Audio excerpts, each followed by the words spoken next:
Boom, coming in hot, Chinchy. How we doing, brother? We're doing great, man. This is how the sausage is made. We just made a little sausage, had to throw a piece out. Now we're restarting with my Here we boy. go. Yeah. The sausage is better made like this, brother. This guy today, dude, 33rd team with you. One of the best podcasts out there. These guys with Benedict Polizzi, guy's an absolute stud. Super social media superstar. First off, comedian, horse owner, IndyCar racing expert, because he's from Indianapolis. We're going to ask him that because that makes total sense. Master impressionist, one of the most popular humans right now on the internet, and I could probably go on all day long, but let's just bring him in because he's outside a baby store right now. Joey Mulinaro, what's up, brother? Thanks for joining us. Well, so good to be here. I'm glad that we got that sorted out. I would have let it fly on a whole lot of other stuff, but that is a very, I will teach you guys, hopefully, that is a very, very crucial thing in the world right now, racing, the IndyCar F1 battle. So I had to make sure everybody knows where I lie. Excellent. And, dude, yeah. I love that because we were bringing you in and we're like, F1 expert. You're like, dope. Stop the presses. That is IndyCar. What is that? Dude, for Chinch and I, who are just have no idea about, because we're not huge racing car experts, obviously You're from Indianapolis, so that's a humongous deal from birth. Tell us, what's the difference between the F1 and the Indy, and what's the battle going on? Right. So, I mean, I see where you could get a little slipped up there just because they're both open wheel, right? So they're not stock car, so they're both got the wheels open. The cars look, kind of to the naked eye, to the casual viewer, they look fairly similar, enough to where you could get it confused. But F1 is the world championship, right? They race around the world. IndyCar is mostly based in the United States. Again, it's an open wheel racing series, professional racing series, fastest race cars in the world, going 234 plus. And it's home to the greatest spectacle in racing, the best race in the world, the Indianapolis 500, which we just ran this past weekend.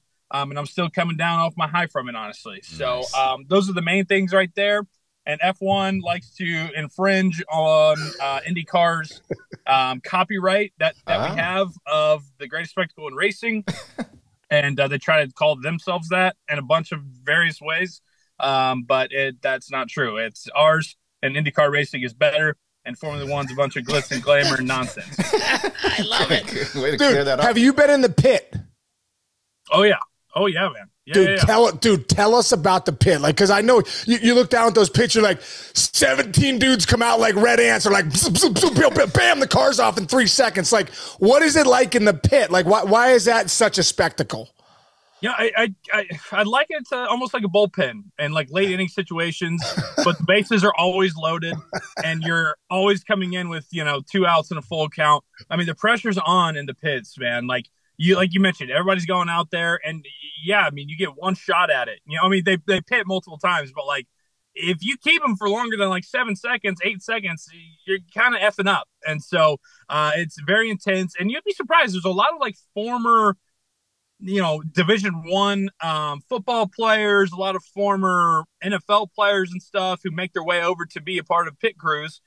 Because you got to lug tires and throw them around, and you got to be athletic, and so it's a good way to stay a part of a team. But it's intense, man. You got to see it in person. You got to see all this stuff in person. I'll tell you right now. Dude, I have to. I've had a couple connections over the years. You get those connections like, hey, you want to come down to Indy 500? You want to come down to be in the pit? And I'm like, yeah. And I've never done it. And now talking to you, I'm like, I got to make that happen because it does look incredible. Over 330,000 people all in the same place on the same day. You got multiple flyovers. You got celebrities out there. And then, like you said, you got 33 rocket ships going 230 plus, whizzing right past you. And it's just insane, man. It's the best. What's a more intense party, that or like the Derby or the Preakness? Like, which one's bigger? Right. So I've been very lucky now with America's Best Racing the past 2 years. I've been able to, the beginning of the month, the Derby weekend, I'll be down at Churchill for Oaks and Derby. And then obviously I end my month in Indianapolis for the greatest spectacle. And I get that question a lot the past 2 years of, okay, both a style of racing, both a big, huge event, similarities and differences. I'd say, right off the bat, Indy 500 is about 3 times, 4 times the size of the Derby, right? I mean, like I said, it's 330,000 people in the same place in one day. It's the God. largest sporting event, single day sporting event in the world. It becomes like the second biggest city in the in Indiana on that day. So you have that front, right? But then like at the Derby, you know, I'd say it's just the more dressed up, like less white trash version. You know, like you start the month at the Derby at Churchill and you're getting all hobnob dressed up, right? And you're having your juleps and smoking your cigars. And then you end it in Indy and you're wearing jorts and a cutoff shirt and American flag bandana and you're drinking nothing but Miller Lights and Busch Lights. Like it's a there's a lot of similarities, but there's a lot of differences. That makes sense. That makes sense. Oh, so good. This is so good. What about you, man? Like this whole thing starting up, you know, I'm like looking at all your stuff. You have such great stuff, you know, the impressions that you do, but all your content you have. And Chinch and I are always talking like, we need to talk to Joey about how to grow our, you know, our business. Cause, we're way behind, but dude, can you talk about, you know, you first getting into this business of your Nick Saban impression and like how that kind of got you started. And now all of a sudden you got a whole empire rolling right now. Yeah, man. Yeah, I always wanted to make people laugh. I always wanted to be in the entertainment field. But growing up in Indianapolis, you know, besides like David Letterman being just like a one-off who just somehow made it, it just doesn't happen around here. You know, like it's not, you know, when I went to high school, it was like, okay, you're either going to be a teacher, you're going to be a doctor, maybe you'll be a lawyer, you'll be an accountant. Or you know, a coach, and like those are all great careers, but that was like kind of it, right? It was like, okay, these are the 5 things, and like I was just like, but how do I be a comedian and like a performer? You know, like they didn't teach that, right? And this wasn't a realistic option. And so then I went to school, and I was like, all right, what's the closest thing to that? Probably sports broadcasting, right? Like I get to be behind a mic, you get to be behind a camera. You know, in my head, I'm like, yeah, David Letterman started off as a weatherman in Indianapolis. Maybe like if I get on there and I can make some people laugh, and then like who knows? And you know, obviously that was a way for my parents to be like, okay, that's like there's actual jobs of that out there. Make money and some money, barely any money, right? So I was like, all right, I'll do that. But then once I got more into college, I was like, you know, I really like this is fine and all, but I think my heart still lies with like, you know, trying to chase, you know, being on Saturday Night Live or something. And so then out of college, I still kind of continued, you know, doing the duality of like I worked at the sports station, radio station in Indianapolis, just doing a whole bunch of grunt work and behind the scenes stuff and like getting some opportunities on the air, which was great. But then like when I wasn't doing that, I was making videos and sketches and doing impressions with Ben and myself. And so I just kept doing both of them until I was like, hopefully something breaks. And then, I started doing more and more of the impressions because I was like, hey, I've always done these when I was a kid and everything, right? And like growing up in high school, maybe that'll be a way to like carve out my name, right? You know, to break through this like proverbial, like everybody wants to be a sports broadcaster. How do you make your way through? And so I started putting those out there and people started taking to them. And then once, you know, I started to gain a little bit of an audience through that, then I was like, okay, well, how do I keep the audience and how do I grow the audience? And so it's just all been about, you know, continuing to please the audience that love the, like you said, the Nick Sabans, the Andrew Lucks, the Coach O's, all that stuff. It's about like pleasing them, but then continuing to, you know, grow my horizons and expand and experiment and do a bunch of different other stuff to bring in new audience. Yeah. How I'm so interested in that because I just went and saw Frank Caliendo the other day. Like he was here in Pittsburgh and, you know, I think he's a genius too, just like you. For guys that do impressions, I'm like, this stuff is so hard to do. How long does it take you to get a guy down? How long do you have to watch Saban and Jimmy Fallon and Collinsworth and these guys to get them down where you feel like, okay, I can actually do a video of these guys? Yeah. So I think it's a common misconception for like people who will just like come up to me or people, you know, if I do like somebody else's radio show or whatever, and they'll be like, okay, no, can you do this? Can you do this? And it's like, it's all a different kind of a process. Like truly, like there's some guys who, and I think Frank would probably attest to this too, but like and by the way, Frank has been nothing but great to me. I mean, he's taken me under his wing since 2019, and he's just been awesome. So love that guy and always have. But there's been guys that like Andrew Luck and like Coach O and like Saban that like I heard their voice, and then I was like, and then I said something in their voice. Like it just, I could just make my voice be that way, right? Like it just came to me naturally.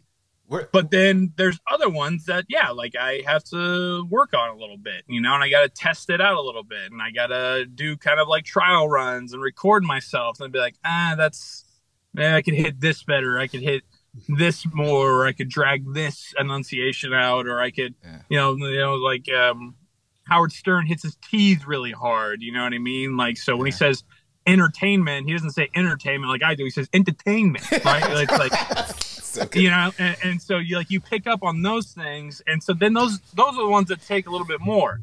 So it just varies, like I said, being in Indianapolis media, and I heard Andrew Luck so often, it was just like I heard him, I was like,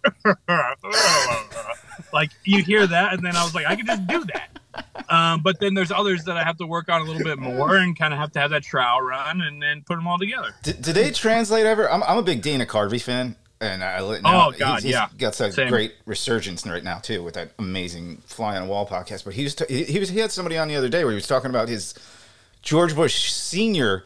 impersonation, and it started with him going, "Not gonna do it," and then by the end of it, it was not gonna. And like, do you find yourself turning some of your impressions into cartoons? Because absolutely, and that's such a great point. And yeah, I mean, you guys have hit both, like Frank Caliendo and Dana Carvey. God, such big. Even when I was in like middle school and high school, such big influences, and I'm such fans of theirs. And but both of them say, and this is what I love, is that both of them say they're like, if you just do like the spot on buttoned up impression of somebody all the time, like eventually that gets boring. Like, part of the fun of doing an impression of somebody, and especially when you're throwing them into like a situation or a sketch, is making it to where it's so over the top and a caricature and a cartoon that it almost becomes ridiculous, So yes, 100%. And I think just naturally, like, and I hadn't even really realized it, but like, yeah, you mentioned that about him with, one of his big ones forever was George Bush Sr. And one of my big ones forever have been obviously Coach O and Luck. And, when I started, I would try to put together the sentences. And now when I do Coach O, I'm just like, but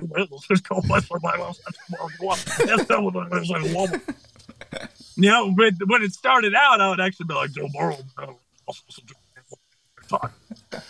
But now, so it's like the longer you have these characters, I don't know if it's just like the fatigue, or you're just like, you got them down so much that you just throw them out there and try to be ridiculous with them. But that's a great point that Frank and Dana have. I've heard them say many times. We were Chich and I were talking, and we kind of going back at some of your impressions, and you do Saban so well, and we were thinking, could you do one for us if this was the scenario? You're a big Cubs fan, and we were thinking about, what if Nick Saban was in that weight room in Cleveland at Game 7 at the rain delay? What would Nick Saban? Could you do an impression of Nick Saban being in the weight room during the rain delay with the Cubs right before they went out to win the World Series in 2016? Well, look, y'all haven't won a World Series in over 108 years. I don't take myself to be a part of a program like that. If I don't win it in 2 years, I'm considered a failure. Y'all haven't won in 108 years, so I don't even know why I'm here, quite frankly. That was awesome. You know what's crazy? As soon as Sean started asking you, your entire face changed. Like, your eyes changed and your face, you drooped a little bit and you became the other guy. That's amazing. That is amazing. Well, you have to, especially for one like him, like you have to, I've always said, even back when I first started doing him, like I always had to put myself in the mental state of, he is at like a Jiffy Lube and he's just there to get a regular oil change, right? Like $70, right? But then they come to him and they're like, Mr. Saban, sorry, we actually found this ventilator thing that we need to fix. It's going to be an extra $250, right? Like, it's not enough to be like super pissed off, but it's just enough to have you constantly annoyed. Like that's the mental state I got to get into to do Saban, you know, where it's like, oh, here we go. We got the car alarm going off next to me. This is great. Right. This is, hey, this is how sausage is made here, folks. It's good. It's good. Once upon a child, you know, but then it's like when you do Collinsworth, it's like you got to, I just had 3 beers and I'm feeling great, ready to be your best friend for 3 hours, right? Like you got to get yourself in that state of like, maybe he smoked a little bit of a doobie, you know, like you got to get into that state. So it's these different mentalities that and that's something too that like, you know, people, I think a lot of times they're just like, when they think impression, they think of just the voice, and you know, it's so much more. It's the face, it's the hands, it's the movements, it's the mindset, it's the getting into that character if you really want to make it as good as you can. That's so good. First off, that's incredible that you could just do that on a drop of a dime. And I love that too, like getting in character, like you're getting out of yourself and you're getting into character. We have one more we were thinking of. You do such a great Howard Stern too, and we know that this would never happen. So we're gonna see if you could do it. We want to see Howard Stern break down Shohei Ohtani, of how good he is. Howard Stern, just give us a Shohei Ohtani breakdown. Oh yeah, Shohei. I don't even know anything about this fucking guy. I mean, Shohei Ohtani. Am I even saying his fucking name right? I mean, you look at this guy. I mean, he's hitting bombs. He's pitching. I mean, he's doing everything. He's probably getting fucked all the time. I mean, he probably walks out of the dugout and just gets absolutely his dick just blown on by anybody because he's that fucking good. I mean, I'm the same height as him. I can't do shit. Look at Shohei Ohtani, and I say, I mean, I don't even think about baseball, but I say, this guy's fucking Babe Ruth. Dude, incredible. That's back to the point. You get the personality because he prides himself on not knowing anything about sports, which I think he's lying about. I think that's part of his act. I think he knows a lot more about sports than he lets on, but that's him right there. I would like to think, yeah, and like if he came in and Shohei Ohtani came in on the couch, he would just be fascinated. One, I think about like adapting to American life, right? But then two, he would just be like, you know, you're 6'4", you're put together like a shitbrick house. I mean, you just have to be getting your ass kissed and fucked all the time, right? So good. He would want to know the difference between, you know, Japanese women and American women, all that. Oh yeah, he would go all into that. He would go all in on that. Wow, that's awesome. So good, so good. Now let's switch a little bit here. You obviously are from Indianapolis. We know you're a big Indy guy, and you're obviously a Cubs fan too. That makes a ton of sense. The Steeler fan doesn't make a ton of sense for me. It all comes together until bam, you're a Steeler fan. Like, how did that come about? Well, I mean, Sean, I always say that, like, everybody likes to throw, you know, like the players on every team, you know, if they're playing in freaking Milwaukee or whatever, you know, oh, Brewers Nation, right. Rangers Nation. I mean, come on. Like, there's like 4 real nations, okay? And Steelers is one of them. It always has been. Like, there's a reason why they play in Seattle, they play in Miami, they play in New York, they play in San Diego, and all those stadiums are going to be filled with terrible touts because there's Steelers fans everywhere. But I will say that my reasoning is because my father grew up here, and he was like 14 by the time that the Colts got here. And so his loyalties were already lying with the Steelers, you know? I mean, obviously the team in the 70s. Steel curtain. Yeah. You know, my dad is a blonde-haired kid, and so Terry Bradshaw is, you know, just like his hero, right? And yeah, but so his loyalties already lied there, and I grew up and I didn't know anything else. I mean, I really didn't. I grew up watching, Kevin Green and Greg Lloyd and Rod Woodson, and, you know, when I was very little. Yeah. And, you know, Neil O'Donnell, unfortunately, and 30, and, you know, Cordell Stewart, which I love Slash, but, you know, that 2001 AFC Championship game. Painful. Yeah, so that's just all I grew up with, man. I mean, and so now it's a whole family thing. My sister, she's 3 years younger than me. She is probably a bigger Steelers fan than I am. Her husband married into it, and now he's a bigger Steelers fan than I am. And so my mom is in it, my dad, my brother-in-law, my sister, my wife. My wife loves to go to the games. She doesn't get the whole throwing shit and screaming at the TV. she still hasn't figured that out quite too well. But yeah, I mean, my first Christmas present to my son was a Kenny Pickett jersey, this past Christmas. So like, it's a huge, huge deal in our family. And it's just all we've ever known. Yeah, it is. It is. I live here in Pittsburgh and I grew up a Steeler fan, but you're right. I like, it's like when I was playing with the Red Sox, anywhere you go, we went to Japan. I was like, is the Red Sox in Japan? Like everywhere we went, there was Red Sox Nation. I feel like that's what I feel like what you're saying is like, no, Steeler Nation, especially those 70s teams, it infiltrated the frick America, right? I'd say you got, I mean, Red Sox, Yankees, Steelers, Cowboys, Packers. Yeah. Those are like Lakers probably, but like those 5 that I just named, those are legitimate full-on nations, Yeah. So. Yeah. Wait, hold on, Case. Give Joey your impersonation of the Yinzer lady offering you bread at the diner that time. Oh, please. Dude, I need to get a better Yinzer accent down. Dude, I don't got one. When I first moved here, it was like, I was a couple years into it. I was probably like 12 or 13 years old. And, the Yinzers are like, they're not everywhere, but the Yinzers are the true Pittsburghers, right? And this one lady comes up, my sister and I are at breakfast with my parents, and she comes over, she's like, "Can I take Yin's orders?" And I was like, "Whoa, here we go, baby." And so she went down, and I think I was like, "Yeah, I'll take an omelet and, side of bacon." And then she's like, "Yin's want whole wheat, white, or sour day?"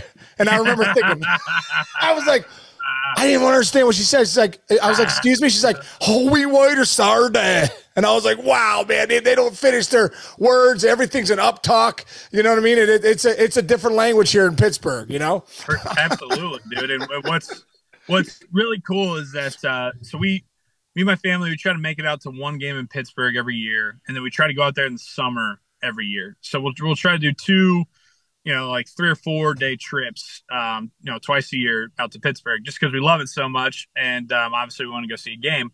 And through that, and then through with my career, I've gotten to know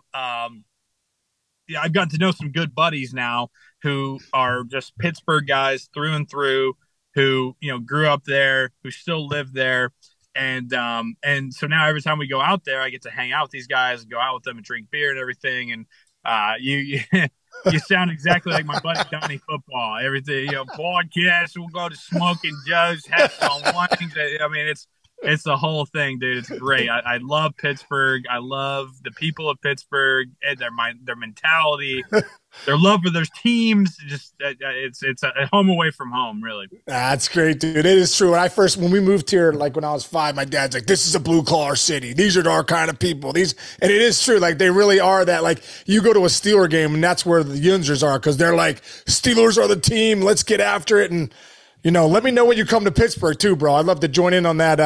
Sitting with you and your Yinzer buddies. Yeah, dude. We're usually we stay down there on the south side. Yeah. And so we'll, like I said, hit Smoking Joe's and RT's and Mario, all those places. And it's a Jack's. great time. Yeah. Yeah. We love it down there, and just venturing the city. We always make it out to the Strip District because my mom loves to go shopping and all those cool shops, and see the OG Permane brothers and everything. So most definitely, we should get. Usually, this is about the time of the year where we start. Now the Steelers schedule's out. We start to like look at the weekends and say, hey, when are we gonna make it out there? So I definitely will, man. Yeah, let me know, man. We'll even drag Chinch down from New York. He's out there in Long Island. Yeah, we'll get him out Strong here. Dude, what about you on the other side at Wrigley? You know what I mean? Like you're talking about two. You have been fortunate because you love the Steelers, which is incredible, and the Cub fans too. It's like a big party at Wrigley. For you being such a Cubs fan, in that 2016 World Series. Like, what was that like for you? You know, where were you when they won it? And, you know, do you head out to a lot of Cubs games? True religious experience is the best way that I can describe it. You know, because my dad, obviously, I got everything that I have from my dad. You know, I got my looks, my personality. My mom will say she'll argue on all fronts, but in terms of fandoms, it's all from my dad. So he grew up, he was there in 84. He was 13 years old in 84 when that debacle happened, then the pain in between all those years. And then my first real heartbreak in sports was 2003, obviously. 5 outs away, gone to the double play ball. Then Bartman happens. And, I cried myself to sleep for 3 nights when I was 10 years old because I was so heartbroken.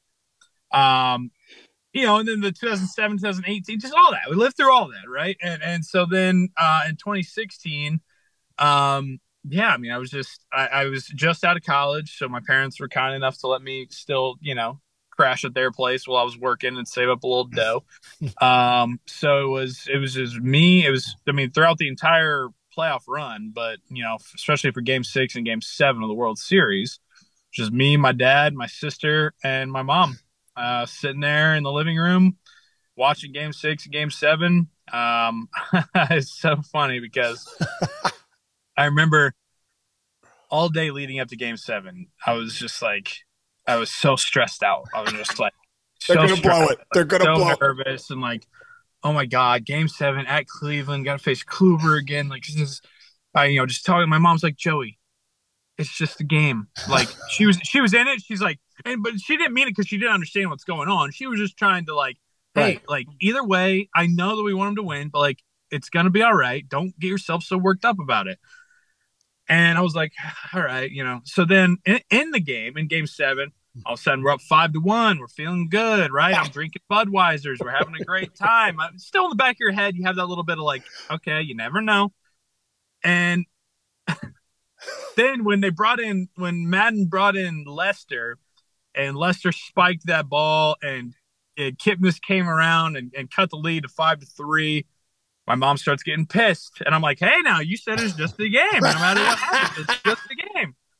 And then when Rossi Davis hits the home run to tie it in the bottom of the 8th, I'm kind of sitting there like, and we kind of figured this would happen. And my mom's like, "Fuck these motherfuckers!" Like, she's pissed, and I'm like, "You're sitting here all day telling me that it's just a game, and now you're slamming stuff and F these MFers." So it's so funny. Oh my God. Obviously it all went down, and history happened, and I did, man. It was just a genuine reaction. I fell down on my knees, started crying. My mom came and hugged me. I'm getting welled up now just thinking about it. I can't watch that last that last inning, bottom half of that inning there, without getting emotional, because it was just that big of a deal. I have a tattoo on me here, Sean. Oh yeah! Oh yeah! That's fandom right there. I don't know if you can see it. There we go. Wow. 8-7. Wow, that's you got awesome. ivy. That is beautiful. You got the ivy on there too. The ivy. That's beautiful. You got the ivy as a nice little accent piece. So Sick. yeah, it's a huge deal. I don't make it up to Wrigley as often as I'd like since the pandemic, because 2021 I was just busy with a bunch of stuff, and then last year my wife was pregnant, and now I got a 9-month-old. So I haven't been able to make it up there very much since 2019, because I had my bachelor party there in 2019. And actually, full circle here, my bachelor.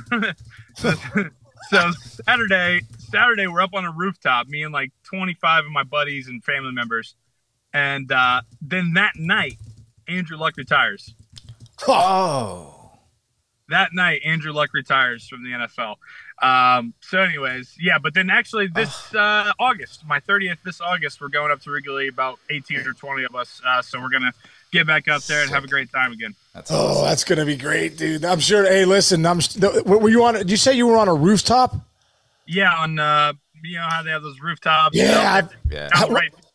Bro, even playing there, I played there so much because it was in the division, but watching those guys up there, there's many times during the game, especially when I was like 0 for 4 with 2 punch outs. I was like, God, I wish I was on those rooftop with Joe and his buddies. I'd rather do anything than be out here right now getting punched out by Kerry Wood. Yeah. No, dude, they were everything they look like they are and would be. They are. Yeah. For the first 10 innings, it's just unlimited food and beer. That's so awesome. It's insane. It's awesome. You got. That's awesome. All right, man. We close out the mayor's office with a thing we call 9 and 90, where Chinch asked 9 questions, and it started off 9 and 90. It was supposed to be 90 seconds, but now it's more like a 9 and 2 minutes. So Chinch is going to ask a question. I'll answer first, and then you answer the same question next. Love it. Let's do it. Good. All right, let's do it. All right, Chinchy, go ahead. There's a lot of stress on me, man, because Joey's a master of the rapid fires, as I learned with him on the 33rd team. But all right, first question, Sean. Ready? Would you rather be an NFL punter or an MLB specialty left-handed reliever?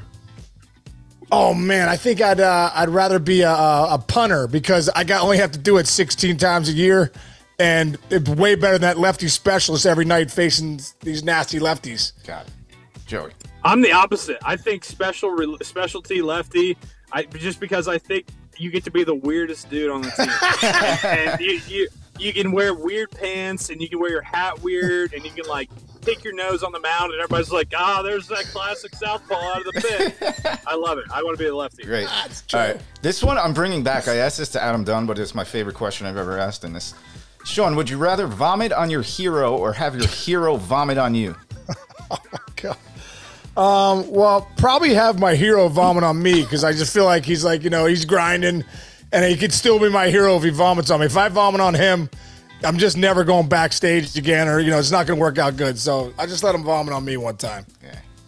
I'm the same here. Yeah, 2 of my heroes are Adam Sandler and Adam Driver, and I would let that shower upon me. It'd be like, it'd be great. Yeah, I would frame the shirt. Let's do it.